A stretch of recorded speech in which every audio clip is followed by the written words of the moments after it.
더 렌트. 사순절을 뜻하는 이 단어는 앵글로색슨족의 봄에서 기원한다. 땅속에 묻힌 씨앗이 껍질과 어둠을 뚫고 나와 새싹을 돋는 것처럼 부활절 전 40일 동안 성도들은 주님의 순환과 죽음에 초점을 맞춰 회개와 절제, 금식 등으로 신앙 성장을 이룬다. 사순절에 예수님을 따르기로 한 우리 역시 그분의 죽음을 넘어선 사랑을 묵상하고 실천함으로써 새 생명을 얻게 된 부활의 아침을 감격으로 맞게 되는 것이다. 그래서 이 기간은 하나님의 자녀로서 나 자신의 마음 자세를 살피고 주님의 제자로서의 삶을 재정비하는 영적 훈련의 자리가 된다. 사순절의 첫 시작은 세례를 위한 준비자들의 최종 기간에서 찾아볼 수 있다.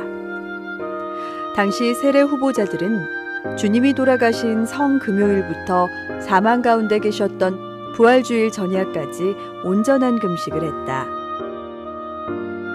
이후 부활절 전 한 주간을 준비하는 기간으로 지켰다가 30일로 연장됐고 325년 니케아 종교회의에서 40일로 확정됐는데 초대교회는 사순절 기간 40일을 통해 그리스도 안에서의 자기 정체성을 확고하게 지켜나갔다. 일반 기독교인들 역시 4세기에 이르러서는 이 기간 동안 금식에 동참하고 예수님의 순환을 접하며 머무르게 됐다. 이렇게 사순절은 세례를 준비하는 기간이며 동시에 엄숙한 예배, 경건한 생활, 자기부정과 참회의 시간으로 발전했다. 지금의 사순절 전통은 6세기에 부활절 날짜가 결정되면서 갖춰졌다. 사순절의 기준은 부활주일로 춘분 후 첫 보름달이 뜨고 찾아오는 첫 번째 주일이다. 그래서 매년 날짜는 다르지만 부활주일에서 주일을 제외한 40일 전 수요일로부터 사순절이 시작된다.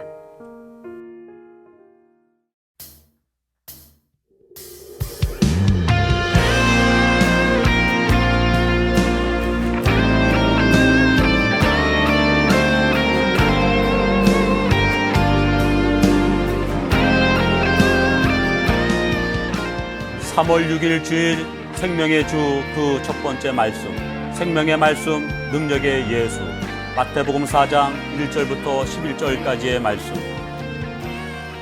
그때에 예수께서 성령에게 이끌리어 마귀에게 시험을 받으러 광야로 가사 40일을 밤낮으로 금식하신 후에 줄이신지라. 시험하는 자가 예수께 나와서 이르되 내가 만일 하나님의 아들이거든 명하여 이 돌들로 떡덩이가 되게 하라. 예수께서 대답하여 이르시되 기록되었으되 사람이 떡으로만 살 것이 아니오 하나님의 입으로부터 나오는 모든 말씀으로 살 것이라 하였느니라 하시니, 이에 마귀가 예수를 거룩한 성으로 데려다가 성전 꼭대기에 세우고 이르되 내가 만일 하나님의 아들이거든 뛰어내리라. 기록되었으되 그가 너를 위하여 그의 사자들을 명하시리니 그들이 손으로 너를 받들어 발이 돌에 부딪히지 않게 하리로다 하였느니라. 예수께서 이르시되 또 기록되었으되 주 너희 하나님을 시험하지 말라 하였느니라 하시니, 마귀가 또 그를 데리고 지극히 높은 산으로 가서 천하만국과 그 영광을 보여 이르되 만일 내게 엎드려 경배하면 이 모든 것을 내게 주리라. 이에 예수께서 말씀하시되 사탄아 물러가라. 기록되었으되 주 너희 하나님께 경배하고 다만 그를 섬기라 하였느니라. 이에 마귀는 예수를 떠나고 천사들이 나와서 수중드니라. 아멘. 할렐루야, 할렐루야. 우리 세계비전께 나온 여러분들을 예수님의 이름으로 사랑하고 또한 축복합니다. 우리 하나님께 감사와 영광의 박수 올려드리겠습니다. 네, 이번 주간부터 사순절의 시작입니다. 정확히는 사순절 수요일, 그러니까 내일 모레 글피가 되겠죠. 우리 믿음의 사람들은 주일날부터 시작하기 때문에 사순절에 시작하는 주간이 바로 이번 주일이고요. 정확히 사순절은 제1수요일부터 시작이 됩니다. 40일 동안 부활주일 전에까지 40일간을 말씀을 묵상을 하며 십자가 예수 그리스도를 깊이 새기며 우리가 어쩌면 바쁜 일상과 그리고 또한 시험과 유혹과 핍박과 또한 여러 가지 일들로 말미암아 하나님으로부터 멀어졌다면 다시금 그리스도의 정체성을 찾고 주께 가까이, 십자가의 은혜에 가까이, 그리고 또한 살아계신 하나님의 그 능력을 다시금 회복하는, 또한 천국 소망을 다시금 회복하는 아주 귀한 절기가 됩니다. 이 사순절 기간 동안에 우리가 혹시 하나님으로부터 멀어졌다면 다시금 생명의 주와 가까워지는 그런 시간이 되기를 축복하고요. 그리고 또한 하나님의 역사하심을 통한 회복, 생명의 예수를 통한 참 기쁨과 은혜가 넘쳐나시길 예수님의 이름으로 축복합니다. 이번 사순절은 예년과 또한 좀 다르게 진행을 하려고 해요. 주보를 보면 주보 사이에 사순절 성경 읽기표를 이렇게 삽입을 했습니다. 이것은 사순절 고난주간을 제외하고 또한 주일을 제외하면 딱 30일이더라고요. 30일 동안에 신약 성경을 일독하는 진도입니다. 두꺼운 종이로 했고 또 성경책 같은 경우는 딱 들어갈 수 있게 그런 사이즈로 했어요. 만약 성경책에 들어가지 않는 작은 성경을 가지신 분들은 이거를 집에, 방에 아니면은 냉장고에 딱 자석으로 딱 붙여놓고요. 매일매일 성경을 읽고 빨간색으로 동그라미 치시면 됩니다. 그래서 이 사순절 기간 동안에 매일매일 짧게는 10분, 길게는 30분 정도, 이제 읽는 속도에 따라 다르겠지만 그렇게 말씀을 묵상을 하면 사순절 동안에 신약 성경을 일독하면서 하나님의 은혜와 사랑을 깊이 새길 수 있을 것 같아요. 그래서 사순절 기간 동안에 이렇게 신약 성경을 일독할 수 있기를 축복하고요. 그리고 고난주간이 시작되면 이제 종료주일로 시작해서 고난주간이 시작되는데 그때 특별 새벽 기도에는 영성일기를 쓸 거예요. 그래서 영성일기를 어떻게 쓸 것인지 그 영성일기를 쓸 수 있는 그 소책자와 그리고 진행 사항은 이 고난주간을 통해서 이렇게 하나하나 강단을 통해서 이렇게 전파할 거니까 기억을 하시고, 이번 사순절을 통하여 정말 우리가 너무 많이 코로나 때문에 내어줬던 그 신앙과 믿음과 그리고 또 하나님의 은혜를 회복하는 그런 절기가 되시길 예수님의 이름으로 축복합니다. 네, 오늘 말씀 바로 들어갈게요. 오늘 말씀은 생명의 주 예수 그리스도 그 첫 번째 말씀으로 생명의 말씀, 능력의 예수라는 말씀을 함께 나누기를 원합니다.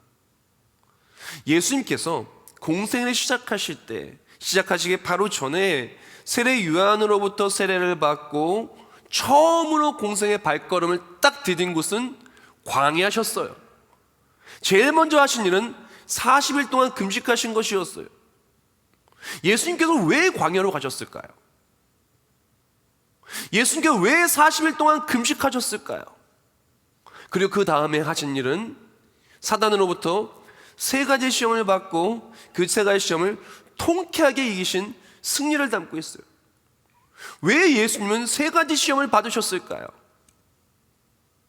광야가 아니라 화려한 왕궁으로 가서 많은 사람들의 존귀와 영광을 받으실 수도 있지 않으셨을까요?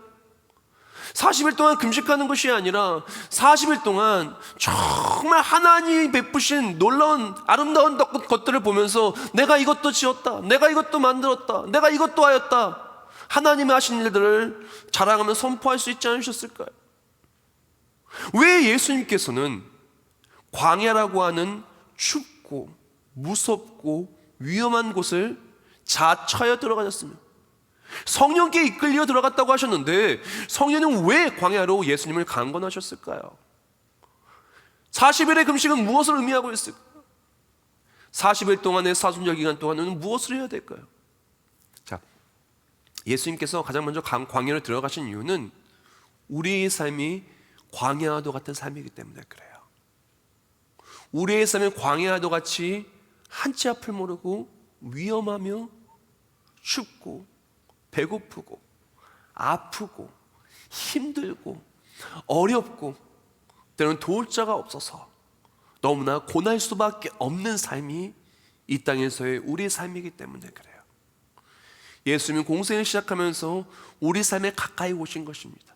그리고 광야에서의 승리를 통해서 주님 다시 오실 그때까지 이 험하고 험한 이 삶을 어떻게 승리할 수 있는지를 몸소 가르치신 거예요.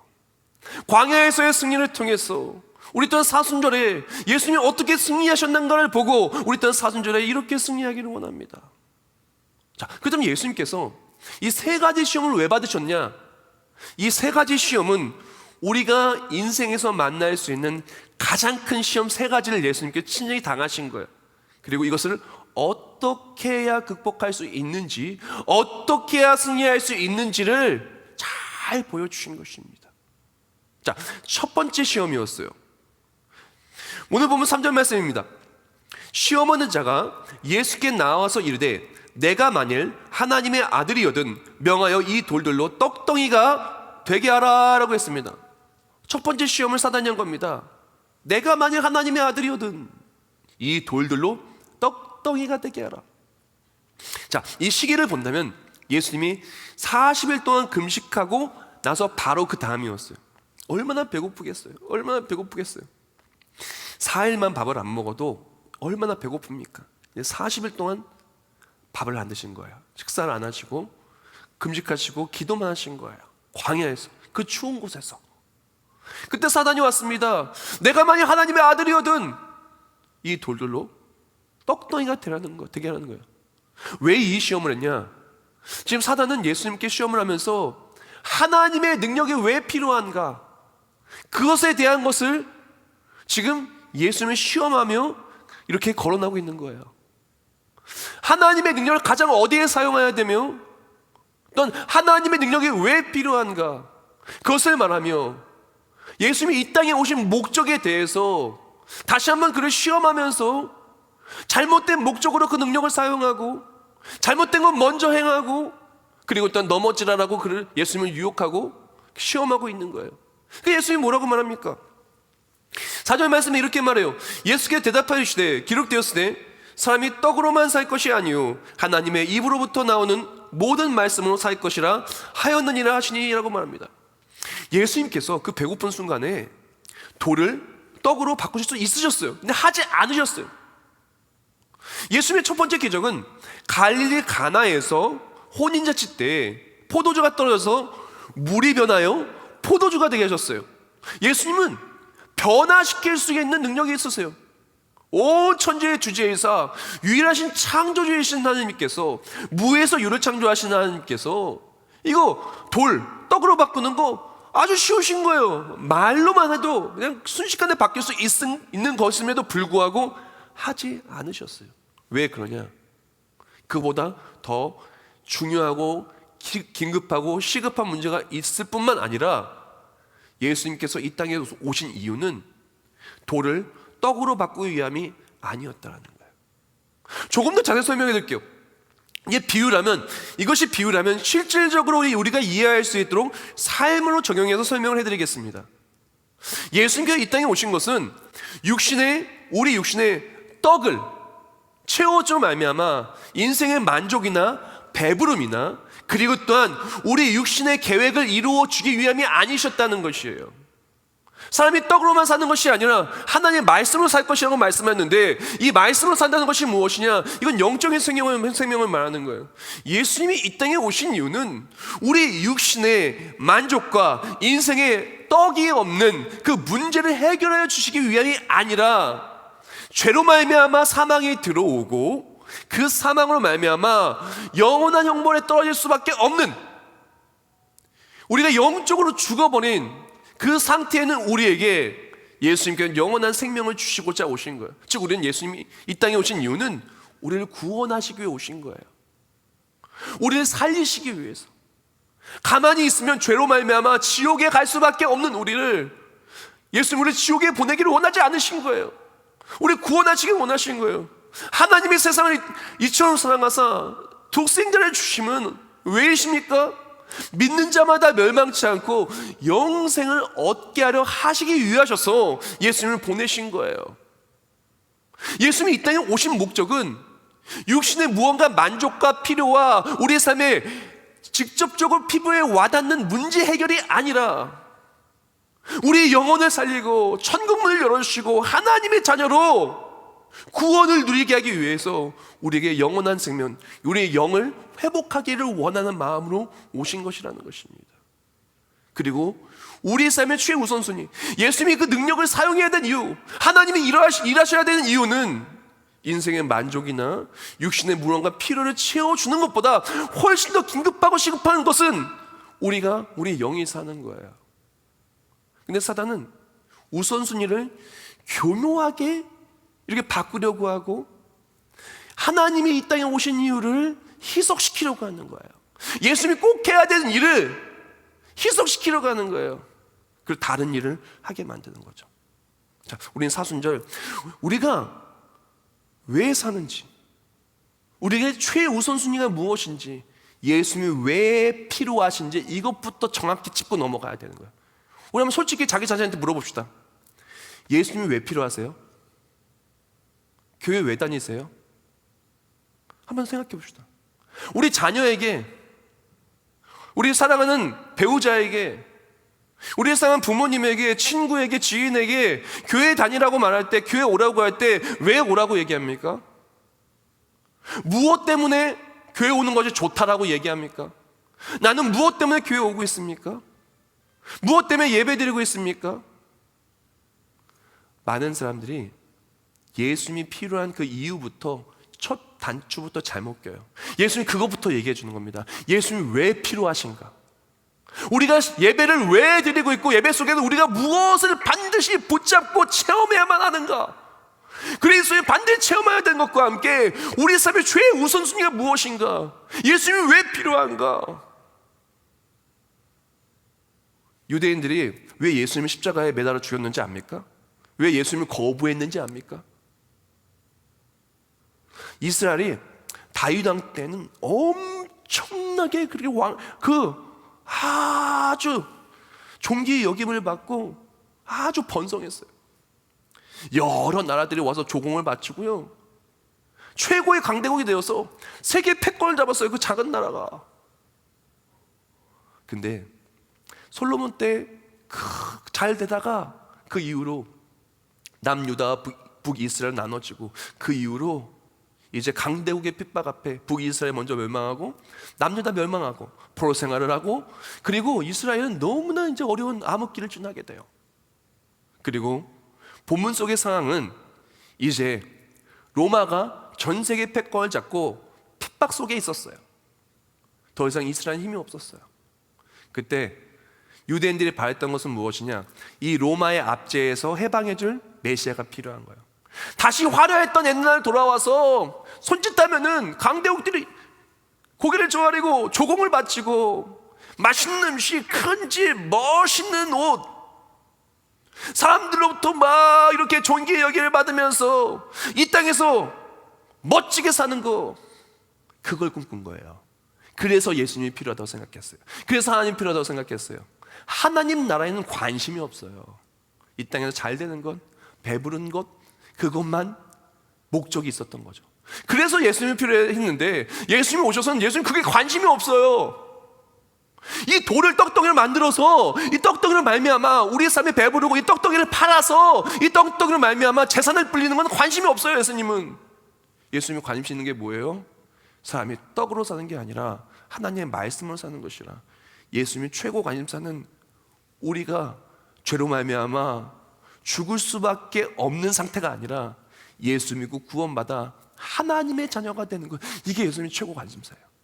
예수님의 최고 관심사는 우리가 영원한 생명을 얻는 것, 예수 그리스도 믿고 천국길이 열리는 것, 하나님의 은혜가 내 안에 있는 것, 하나님이 나를 얼마나 사랑하시는지 그 사랑을 깨달아 하는 것, 하나님의 사랑이 내 안에 있어서 그 사랑을 말미암아, 그 은혜로 말미암아, 감당할 수 없는 은혜로 말미암아 하나님의 사랑 앞에 눈물을 흘리고, 내가 비록 금과 은은 내게 없거니와 예수 그리스도 말미암아 기뻐하고, 정말 아무것도 없다 할지라도, 비록 나는 굶주릴 수밖에 없다 할지라도, 나를 구원하신 하나님 천국에 있기 때문에 기뻐하는 그런 삶을 원하시는 거예요.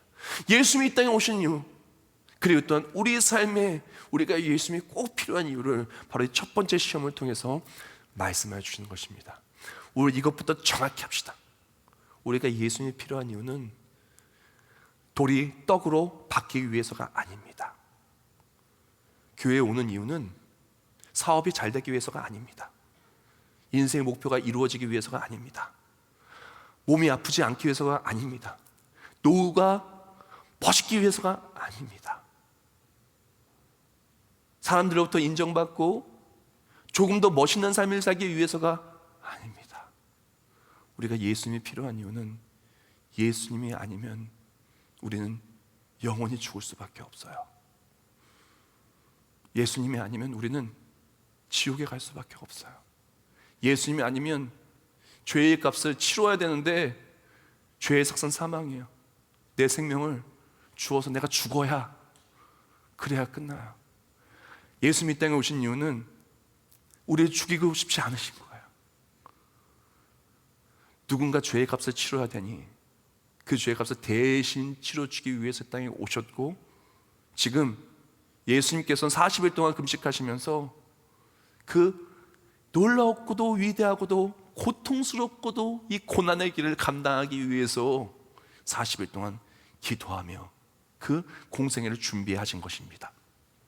우리 또한 이것을 정확하게 하는 우리 모두가 되기를 예수님의 이름으로 축복합니다. 사단은 오늘도 우리의 우선순위를 바꾸려고 하고 있어요.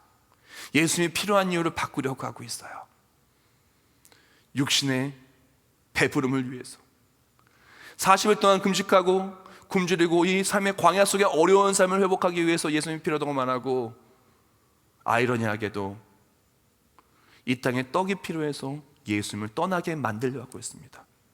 우리는 어쩌면은 우선순위가 바뀌었던 이것을 다시 잡는 게 사순절에 우리가 꼭 해야 되는 거예요. 우리는 돈을 벌기 위해 사는 것이 아닙니다. 물론 돈을 벌어야죠. 돈 벌지 말라는 것이 아닙니다. 우리 공부하기 위해 사는 것이 아닙니다. 공부하지 말라는 것이 아니라 더 열심히 해야 됩니다. 우리의 목적은 돈을 버는 것이 아니고, 자녀가 잘 되는 것이 아니고, 인생의 목표가 이루어지는 것이 아니고, 우리의 목적은 바로 예수 그리스도를 믿고 천국 가는 것이고, 이 모든 것은 도구예요. 돈을 열심히 잘 벌어서 더욱더 예수를 열심히 전하기 위해서 마음껏 전하기 위해 다른 사람을 더 열심히 돈 많이 버십시오. 다른 사람보다 더 열심히 공부해서 아주 높은 지위에 올라가십시오. 그러나 이것이 목적이 아닙니다. 이 모든 것을 통해서 예수님을 전하기 위해 이게 필요한 거예요. 떡을 먹고 밥을 먹고 그 이유가 왜 필요합니까? 먹든지 마시든지 주의 영광을 위해 살아. 너희는 먼저 그의 나라와 그의 의를 구하라. 그러니 이 모든 것을 너에게 더하시리라. 우리가 먹는 이유도 마시는 이유도 다 예수를 전하기 위해서 하는 거예요. 우리가 이번 사순절에 예수님이 필요한 이유를 정확히 알고, 그리고 또한 우선순위를 돌이 떡으로 바뀌고 이 땅의 떡이 아니라 생명의 말씀 붙들고 나아가는 우리 모두가 되길 축복합니다. 그것을 다시 한번 말씀드리지만 어렵지 않습니다. 어렵지 않습니다.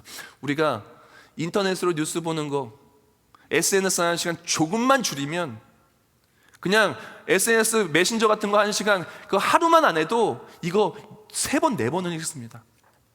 우리가 다시 말씀으로 생명의 말씀으로 돌아가길 축복합니다. 코로나19 바이러스 때문에 하나님과 너무 멀어졌어요. 다시 예배로, 다시 하나님께로 돌아와서 다시 은혜의 주님을 누리는 사순절 되시길 축복합니다. 자, 두 번째 시험입니다. 사실 두 번째 시험은 무엇이냐면 5절과 6절에 이렇게 말해요. 이에 마귀가 예수를 거룩한 성으로 데려다가 성전 꼭대기에 세우고 이르되 내가 만일 하나님의 아들이거든 뛰어내리라. 기록되었을 때 그가 너를 위하여 그의 사자들을 명하시리니 그들이 손으로 너를 받들어 발에 돌에 부딪히지 않게 하리로다 하였느니라 라고 말합니다. 아멘. 사단이 두 번째 예수님을 시험한 게 뭐냐면은 또 성전 꼭대기 높은 곳에 이렇게 예수님을 이렇게 데려온 거예요. 그래서 뛰어내려 보라는 거예요. 뛰어내려면 말씀에 기록되었을 때 하나님이 너를 지키시는가 지키시지 않는가 그것을 어디 한번 해보라는 거예요. 사단이 이것을 왜 시험했을까요? 예수님이 이 시험을 이렇게 물리치십니다. 7절 말씀. 예수께서 이르시되 또 기록되었을 때 주 너의 하나님을 시험하지 말라 하였느니라 하시니라고 말합니다. 왜 사단은 이런 시험을 했고 예수님은 왜 이것을 가지고 너 시험하지 말라라고 얘기했을까요? 예수님이 앞으로 걸어가야 될 길은 고난의 길이에요. 이제 엄청난 고난이 기다리고 있어요. 예수님은 이 땅에 오실 때부터 죽을 걸 알고 오셨어요. 우리를 위해 죽으시기 위해서 오신 것이거든요. 처음부터. 그가 찔림은, 그가 싸감은 우리의 죄악 때문이에요. 우리의 허물 때문이에요. 예수님은 우리를 위해 죽으시려고 이사야서 53장에 말씀하신 것처럼 우리를 죽으시려고 오신 거예요. 이제 엄청나게 험한 길을 기다리고 있습니다. 예수님 다 하셨어요. 십자가에 매달릴 것도, 손과 발이 못 박힐 것도, 유대인이라 하나님 백성을 자처하는 사람들이 침을 뱉고 주먹으로 치고, 그리고 일단 그들이 선동하여서 로마 병정들이 창으로 허리를 찌를 것을 아셨어요. 고난의 길을 걸어가는 것을 알고, 사단도 알고 있었어요. 예수님이 왜 오셨는지 사단도 누구보다 잘 알았어요. 그러니까 이 시험을 하고 있는 거거든요. 아니, 믿는 사람은 오히려 더 모르고 사단이 더 잘 알고 예수님을 시험을 합니다. 그러면서 한 것이 무엇이냐? 어디 뛰어 내려보라는 거예요. 그럼 말씀대로 하나님이 지키시나? 그러면 어떤 마음이 들까요? 높은 곳에 올라가서 밑에 내려보면 어떤 마음 들어요? 두렵죠. 제가 미국 시카고에 있었을 때, 그때 보면 시어스 타워라고 있어요. 지금은 이름이 어떻게 바뀌었는지 모르겠는데, 거기 보면 거기 굉장히 높아요. 400m 되는데, 거기 보면은 거기 전망대에 유리바닥이 있어요. 그 높은 곳에 요만큼만한 네모나게 튀어나게 해서 이제 방탄 유리, 아주 튼튼한 유리로 요만큼 튀어나게 해놓은 거예요. 그래서 그 앞으로 가면요, 이 높은데 밑에가 보여요. 유리바닥이니까. 얼마나 무서운지 저는 앞을 못 보겠더라고요. 앞을 못 보겠더라고요. 저희 아들들은 거기서 막 뛰더라고요. 깜짝, 높은 곳에서 밑을 바라보면요, 두려워서 발이 막 떨어지지가 않아요. 지금 사단이 높은 곳에 예수님을 올려놓고 이제 앞으로 힘든 일, 어려운 일이 있을 것인데 과연 하나님이 널 지켜줄까? 마음에 뭘 넣으려고 한 거예요? 두려움을 넣으려고 한 거예요. 뭘 넣으려고 한 거예요? 의심을 넣으려고 하는 거예요. 뭘 넣으려고 한 거예요? 불신을 넣으려고 한 거예요. 그러니까 예수님이 뭐라고 말합니까? 주 너의 하나님을 시험하지 마라. 뛰어내릴 필요가 없는 거예요. 의심할 필요가 없는 거예요. 두려워할 필요가 없는 거예요. 염려할 필요가 없는 거예요. 근심할 필요가 없는 거예요. 사단이 우리를 공격하는 두 번째 방법은 무엇이냐? 두려워하게 만드는 거예요. 의심하게 만드는 거예요. 근심하게 만드는 거예요. 할 필요가 없는 일, 일어나지 않을 일을 가지고 우리를 넘어뜨리려고 하는 거예요. 우리가 걱정하는 것의 대부분은 아직 일어나지 않은 일들에 대해 걱정합니다. 노후를 걱정하고, 관계를 걱정하고, 나라를 걱정하고, 내일을 걱정을 하고, 우리의 삶에 많은 것들을 걱정을 합니다. 그렇다면 예수님께서 이 말씀하셨을 때 기록되었으되 주 너의 하나님을 시험하지 말라라고 했는데, 이 말은 기록되었으니까 기록된 성경 말씀에 인용해서 말씀하신 거잖아요. 어디서 나왔냐? 신명기 6장에서 나와요. 제가 신명기 6장 이 인용된 말씀을 읽어드릴게요. 16절부터 18절. 너희가 마사에서 시험한 것 같이 너희 하나님 여호와를 시험하지 말고, 너희 하나님 여호와께서 너희에게 명하신 명령과 증거와 규례를 삼가 지키며 여호와께서 보시기에 정직하고 선량한 일을 행하라. 그럼 내가 복을 받고 그 땅에 들어가서 여호와께서 모든 대적을 내 앞에서 쫓아내시겠다고 내 조상들에게 맹세하신 아름다운 땅을 차지하리니 여호와의 말씀과 같으니라. 아멘. 지금 사단이 집어넣는 게 뭐예요? 두려움, 의심, 불신, 염려를 집어넣는 거예요. 그래서 쓸데없는 일을, 할 필요가 없는 일을 하게 만드는 거죠. 예수님 그것을 거부하셨어요. 단호히 거부하시고 말씀하신 것이 뭐냐? 주 너희 하나님을 시험하지 말라. 다 말씀하시지 않았지만 그 말씀이 인용된 신명기 6장에서 말하는 것은 하나님이 원하시는 것이 뭐라고요? 너에게 복을 주기를 원한다는 거예요. 너를 복 주시기를 원한다는 거예요. 너를 지키시기를 원하신다는 거예요. 너와 함께 하시기를 원하신다는 거예요. 약속한 모든 약속대로 내가 너를 구원하겠다는 거예요. 사단은 의심과 염려를 넣습니다. 예수님은 무엇을 하실까요? 하나님 말씀 무엇을 하실까요? 너에게 복 주신다는 거예요. 말씀대로 복 주시고, 말씀대로 지키시고, 말씀대로 승리케 하신다는 것입니다. 예레미야 29장 11절 말씀에 이렇게 말했어요. 여호와의 말씀이니라. 너를 향한 나의 생각을 내가 아나니 평안이요 재앙이 아니라 너에게 미래와 희망을 주는 것이라. 할렐루야. 사랑하는 성도 여러분, 사단이 우리를 어떻게 공격하냐? 두려움과 의심과 할 필요가 없는 것들을 하게 함으로 말미암아 하나님을 의심하게 만들어요. 오늘의 우리의 삶을 하나님의 말씀의 축복을 누리지 못하게 만들어요. 결국 그것으로 말미암아 하나님 놓치게 만들려고 하는 거예요. 자, 우리는요 마치 이 유리컵과도 같아요. 유리컵에 지금 제가 좋아하는 차를 담아서 이렇게 갈색이죠. 근데 포도주를 담으면 이게 포도주 색깔 이제 보라색이 될 거예요. 만약에 생수를 담으면 뭐가 어떻게 될까요? 투명한 색깔이 되겠죠. 컵에 무엇을 담느냐에 따라서 그 색깔이 아주 자연스럽게 적나라하게 드러나는 것처럼 우리라는 컵에 하나님의 말씀을 담는 순간 미래와 희망, 축복, 하나님 역사하심의 승리가 드러나요.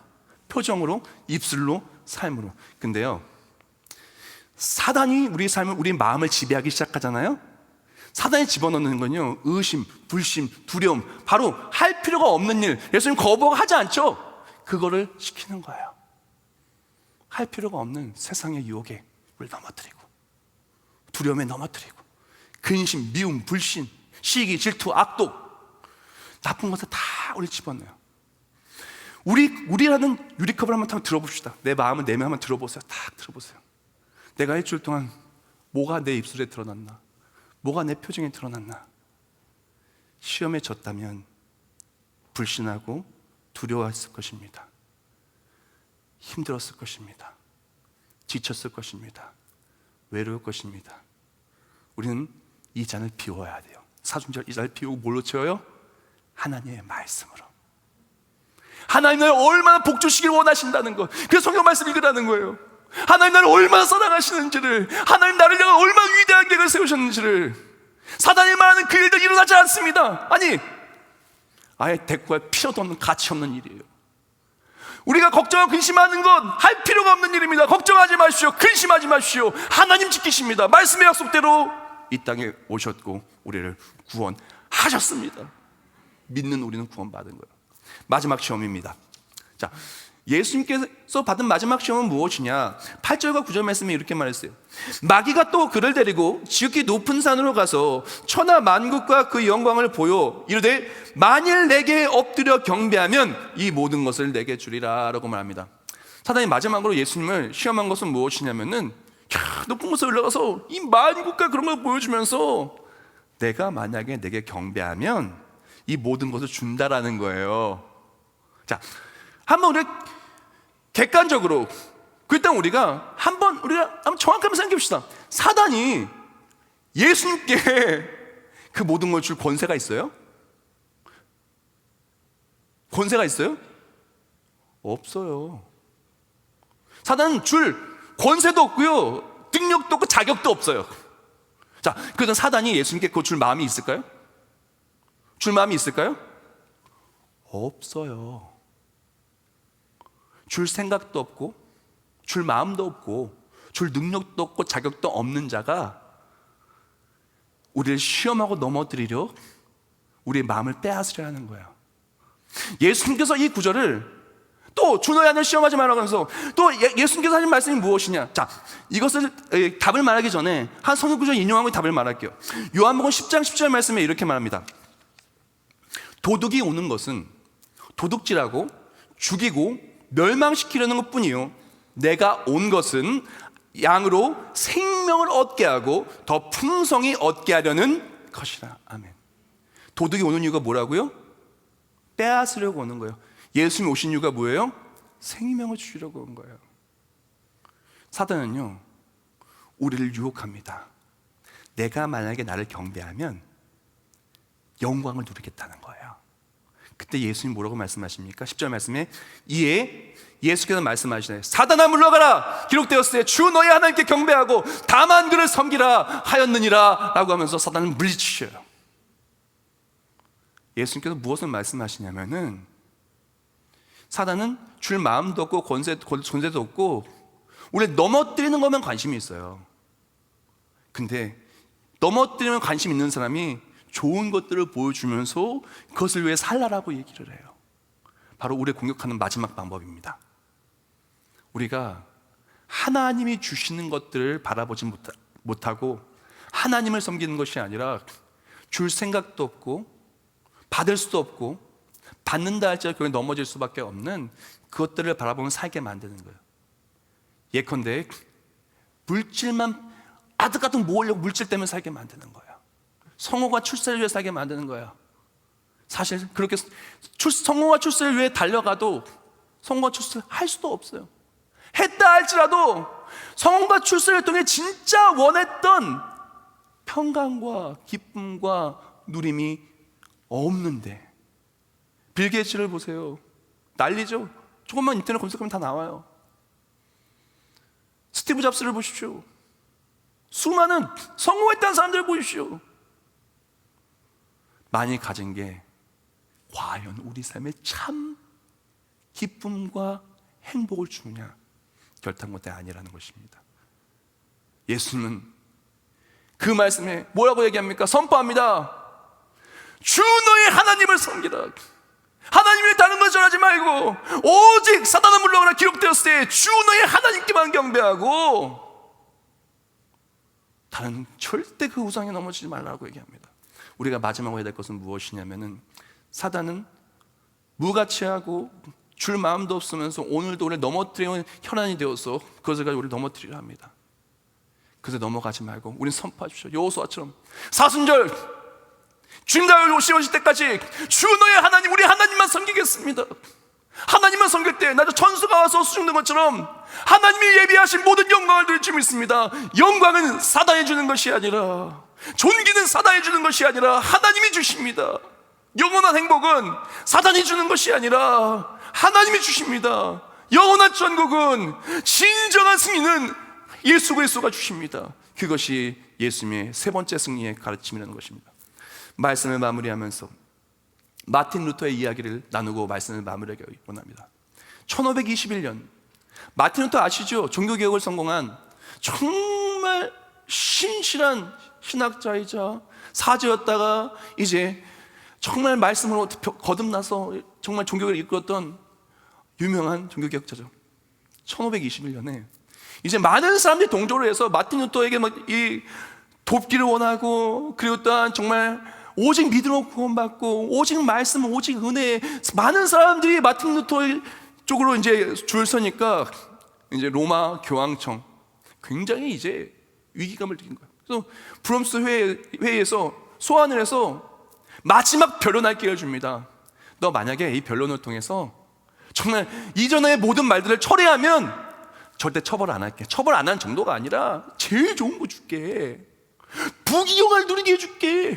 똑같대요. 지금 사단이 말하는 거 똑같대요. 내게 경배하면 천하만국을 다 준 게 똑같아요. 그때 마틴 루터가 이런 말을 합니다.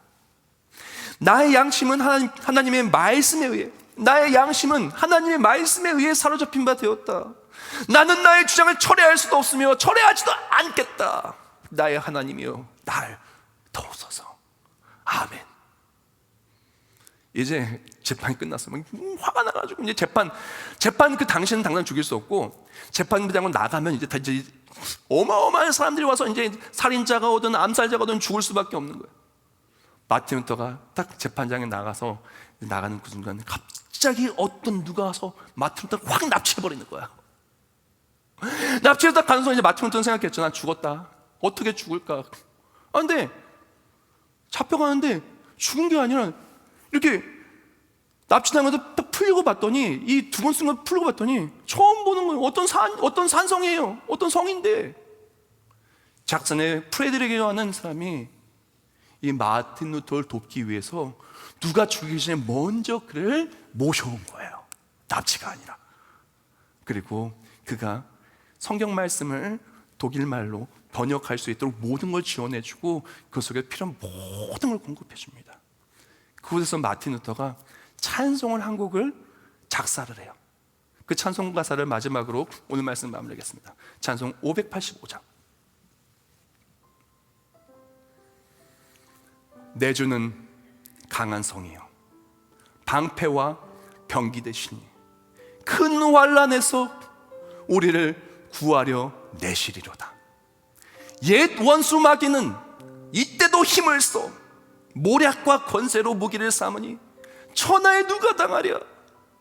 내 힘만 의지할 때에는 패할 수밖에 없도다.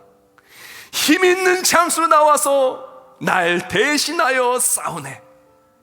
이 장수 누군가? 주 예수 그리스도 만군의 주로다. 당할 자가 누구랴? 반드시 이기리로다. 할렐루야. 마틴 루터가 핍박 속에서 믿음을 지켰듯 우리 또한 신앙의 절기를 지켜야 합니다. 사랑하는 성도 여러분, 예수님이 왜 필요합니까? 우리 삶의 최우선순위는 무엇입니까? 무엇이 우리의 마음을 지배하고 있으며 우리 입술에 드러나는 것은 무엇입니까? 천하 만국을 보여주며 영광을 얘기할 때, 그 주장을 철회하면은 모든 걸 준다고 말할 때 마틴 루터는 오직 주 너의 하나님만 섬기라, 나는 하나님만 섬기겠습니다 선포했습니다. 오늘 예배를 통해 우리가 선포하기를 원합니다. 죽을 것 같았죠? 하나님 죽게 두지 않으셨습니다.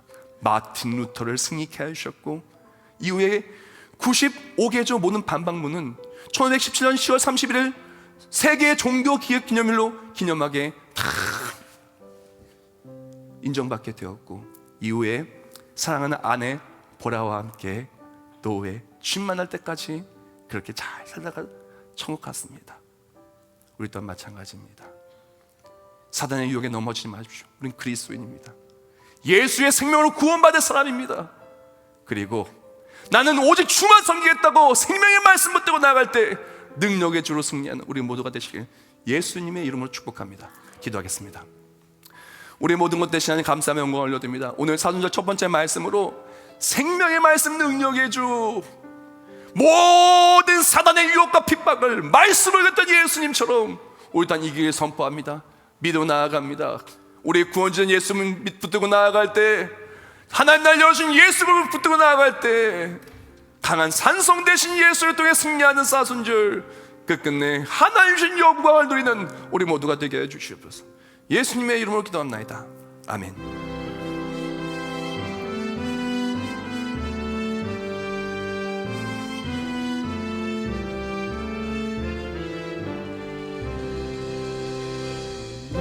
주는 강한 성이요 방패와 병기 되시니 그 날람에서 우리를 무화려내시리로다. 예번승 마귀는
시간 다같이 목소리와 기도하기를 원합니다.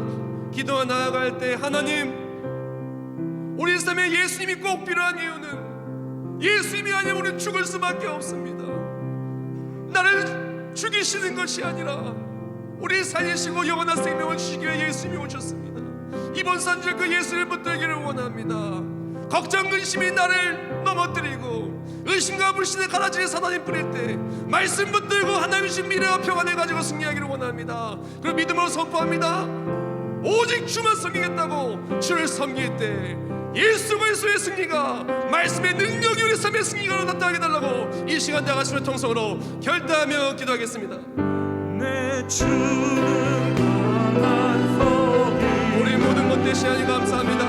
오늘 말씀을 통하여 하나님의 말씀을 더욱더 깊이 붙들고 나아갑니다. 우리가 신앙생활을 왜 합니까? 왜 의하십니까? 사순절 우리가 붙들어낸 것이 무엇입니까? 우리는 나를 위해서, 우리의 삶을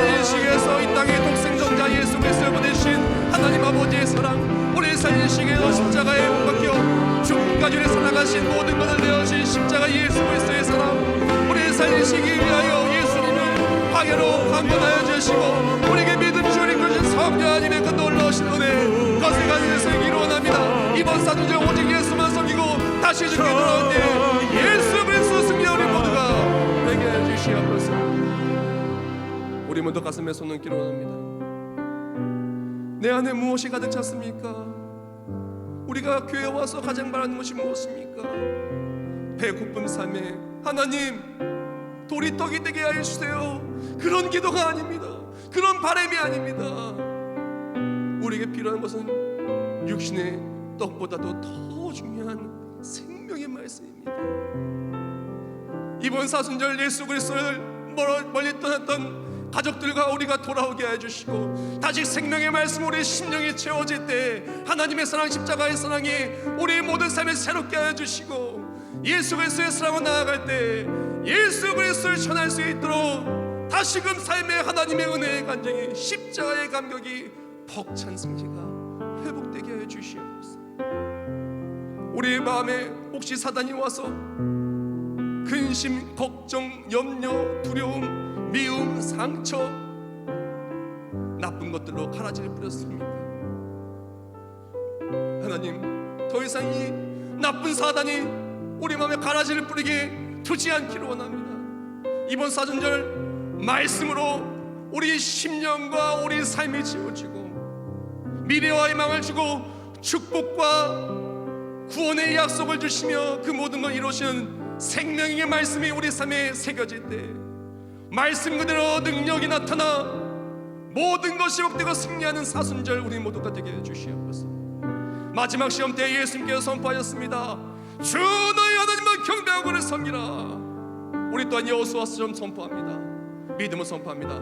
오직 나와 내 집은 여호와만 섬기겠노라. 주만 믿고 주만 섬겨 나아갈 때 하나님의 영광의 승리가 우리의 승리가 되고 하나님의 역사하심의 간증이 우리의 삶에 나타나게 해주시옵소서. 이 시간 또한 나라 민족을 위해 기도합니다. 사전투표가 진행되었고 이제 오는 수요일 제 수요일 날 사순절 시작 날 대선이 투표가 시작됩니다. 우리나라 하나님을 경외하고 세계 열방에 선교할 수 있도록 하나님 기뻐하는 리더가 세워지게 해주시고 안타깝게도 대선 후보 중에 예수님을 신실하게 믿는 후보가 없음을 알고 있습니다. 그러나 그 후보자가 뽑힌 이후에 예수님을 인격적으로 만나게 해주시고 그 측근들이 다 신실히 예수 그리스도를 믿는 측근들을 세워줘서 무엇보다 차별금지법을 막아주시고 이슬람을 막아주시고 한국교회 핍박의 무리들이 사라지게 해주시오 마음껏 선교할 수 있도록 우리나라를 지켜주시고 한국교회 우리 모두를 지켜보호해 주시옵소서. 투표하는 모든 순간순간마다 하나님 지켜보호해 주셔서 절대로 보내고 바이러스에 확진되거나 접촉되지 않게 하시고 안전하고 공정한 선거 되게 하여 주시옵소서. 정성스럽게 예물 올려드립니다. 드린 예물 기억하여 주시오. 예물에 사용되는 모든 자리에 11조를 받아주시고 하늘문에서 모일 쌓일 것을 도우시고 주정예물, 건축예물, 선교예물 또한 목적예물 다 받아주셔서 생명을 살리는 이 모든 일에 쓰임받게 해주시고 이 어려운 시기에 아낌없이 드린 손길 100배, 60배, 30배로 채워주시옵소서. 올라여 예배드릴 수밖에 없는 손길로 위로해 주시고 하루 속에 주의 전화 함께 예배하며 승리케 하여 주시옵소서. 예수님의 이름으로 기도합나이다. 아멘.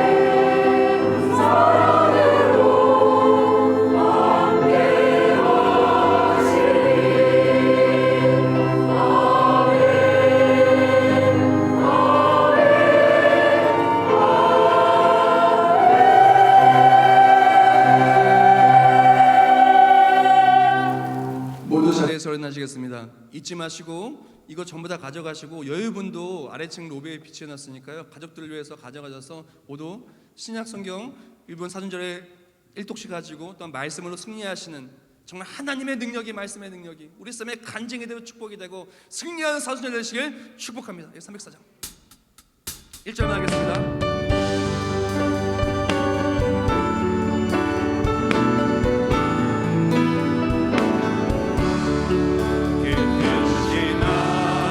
하나님의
이제는 우리 주 예수 그리스도의 은혜와 우리를 사랑하여 주시오 독생자 예수마저도 아낌없이 내어주시는 다음 없는 하나님 아버지의 크신 사랑하심과 비록 광야에 힘든 길이랄지라도 강권하여 주셔서 예수를 이끄시고 그 예수 그리스도의 사랑이 우리 마음에 새겨진 바 믿어지게 하여 주신 성령의 역사에 또 내주하여 주시니 사순절 기간 동안 더욱더 그 사랑을 붙들고 달려갈 때 십자가 예수 그리스도의 사랑이 생명의 말씀의 은혜와 능력이 바로 우리 삶의 간증이요 고백이 될 우리 모든 머리 위에 이제부터 영원히 함께 하실지어다.